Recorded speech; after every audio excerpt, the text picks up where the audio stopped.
I'm Sara G Allison, and I'm a trichologist and hair loss expert. I've been a trichologist for nearly 30 years now, and I founded this company, Hair Today, More Tomorrow, and I have created a whole range of wonderful products for your hair and for your scalp too, actually. So I also actually do consultations, still very actively doing consultations. And if you did want to book one with me, the details will be at the end of at the video, or you can have a look in the description box below. But today I wanted to talk to you about stress and your hair.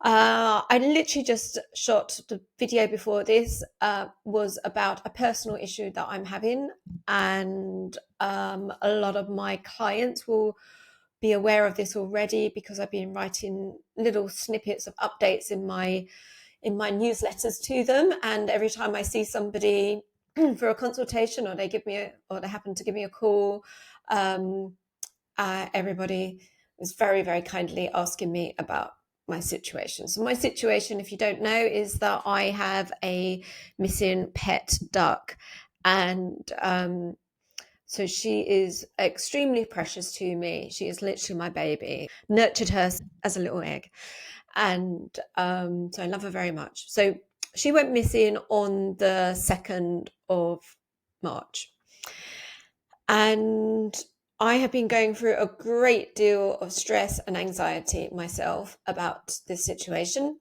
and I am expecting to get some hair loss as a result of it. So a lot of clients will come to see me because of, obviously, when this is going to be a different situation for what stresses that's whatever it is that might be coming up for you, a bereavement, family illness, moving home, I don't know, like job redundancies. There could be all manner of different things that could come up, but loss of a pet is a bereavement too. And a lot of people don't realize that you don't get hair loss at the same time that you're stressed about the thing that you're stressed about. There is a delayed response. So that's why so far I've still got my hair, but I am expecting to notice some shedding in probably a week or two now.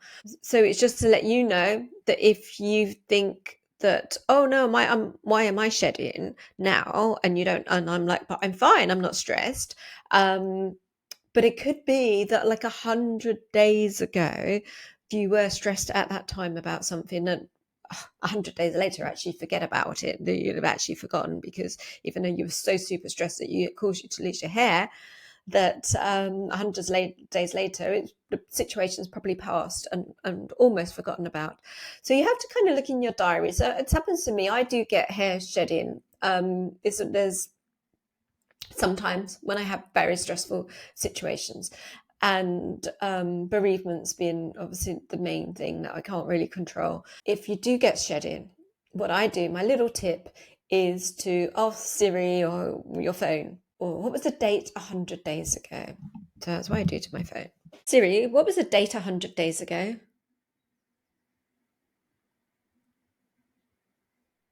Oh, I put it on silence because I was shooting a video. But she's just saying the date was Thursday, the 22nd of February. I'll do this. But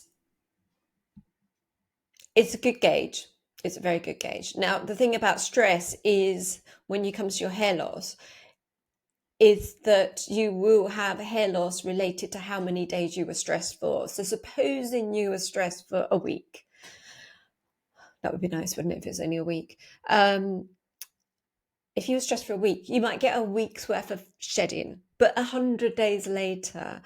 And if you're stressed for like 6 months and you get 6 months worth of shedding, be 100 days later that you start noticing it, and then it will be another 100 days after the stress has been resolved that you will still see the shedding, it's because of the cycle of your hair. So there's because of the shedding phase, when your hairs will prematurely enter this condition called telogen effluvium. If you've ever been to see me, a lot of my clients actually have that. It's quite a common condition that can be transient.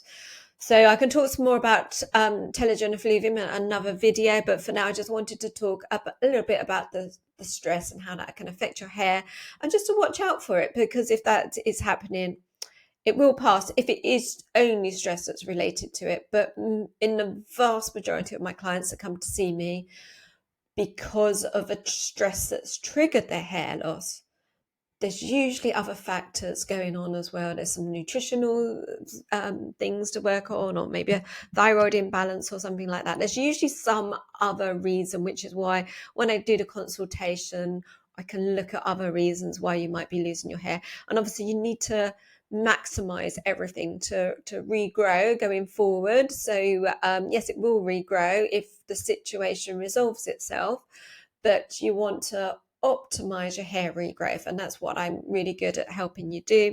And in my situation, when I know that I'm going to be losing when it's going to be coming out, I'll be able to see little strands. I'm sure I can show you another video in a couple of weeks time. Not looking forward to that, but at least I know I can regrow my hair. And that's the good news about that condition. If it is a telogen effluvium, then it does regrow. Sometimes, though, a stressful situation can actually, and I hope this doesn't occur to me, but it can actually cause patches, and the like actual large patches rather than a diffuse thinning. So it can cause patches, which are alopecia areata. And yeah, it's still treatable, 100% treatable. Just get it as soon as possible. And but yeah, so that would be a patchy type of a loss that's related to stress, and there's usually other causes as well. And or you can get a diffuse type of a shedding, which would be like just all over, or it may be in a particular type of area, but maybe more like a thinning type of thing rather than an actual patch. Anyway, I hope that's explained everything for you. And if you would like to book a consultation, then just go in the description box below to get my details. I'd love to help you. And if you just want to go on my website and order some products, and my M&Os are the most important one to order. And I'll speak to you soon. Okay, bye for now.